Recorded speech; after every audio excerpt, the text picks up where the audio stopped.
क्या हो रहा है आजकल, इतनी ज्यादा जल्दी डायलिसिस। ज्यादातर आपने देखा होगा कि अगर आपका क्रेटिनिन बढ़ा है या यूरिया बढ़ा है, ईजीएफआर कम हुआ है, और इमीडिएटली आपके दिमाग में आता है कि हम एलोपैथिक किडनी के डॉक्टर के पास जाते हैं। और मोस्टली लोग यही करते हैं, नेफ्रोलॉजिस्ट के पास चले जाते हैं। और नेफ्रोलॉजिस्ट आपको गाइड करने की जगह आपको डाइट और आपका दिनचर्या, आपका आहार विहार, क्या खाना चाहिए क्या नहीं खाना चाहिए, इसकी जगह पे मोस्टली नेफ्रोलॉजिस्ट आज का एस्ट्रोलॉजर है। वो क्या बोलते हैं, आपकी तो उम्र सिर्फ रह गई है 6 महीने, उसके बाद आप तैयार हो जाइए, किडनी डोनर ढूंढ लीजिए और डायलिसिस होगा। मोस्टली यही देखा जा रहा है।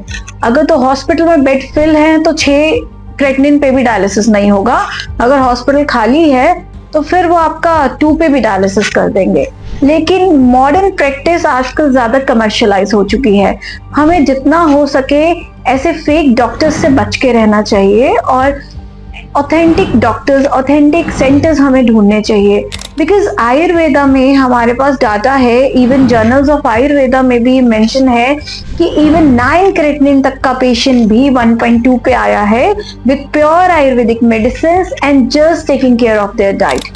आप ध्यान रखिए, जैसे अगर दालें हैं, आपको किडनी की प्रॉब्लम है, तो सबसे पहले आप अपनी डाइट में से प्रोटीन को और पोटेशियम को बाहर निकालिए।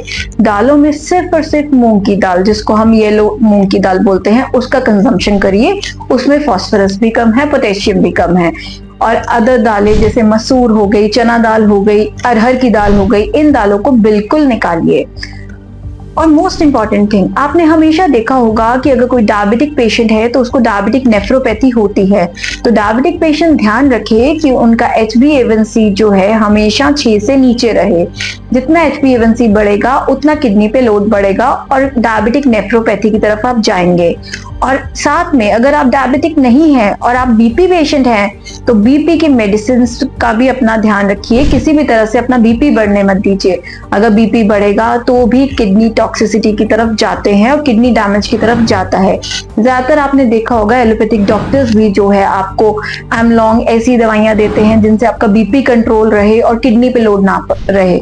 लेकिन एलोपैथिक में किडनी को ठीक करने के लिए आज तक कोई दवाई नहीं बनी है, लेकिन आयुर्वेद पिछले हजारों वर्षों से इसके ऊपर काम कर रहा है और हमारे पास research based, data based, evidence based चिकित्सा है। तो जितना हो सके आयुर्वेद को अपनाएं और अपने आप को स्वस्थ रखें। बीमार होने का इंतजार मत करिए। अगर आज ही प्रॉब्लम आई है तो आज ही आयुर्वेदिक डॉक्टर के पास जाइए और अपना इलाज जड़ से करवाइए, ताकि आने वाले वर्षों में आप इन चीजों से बचे रहें।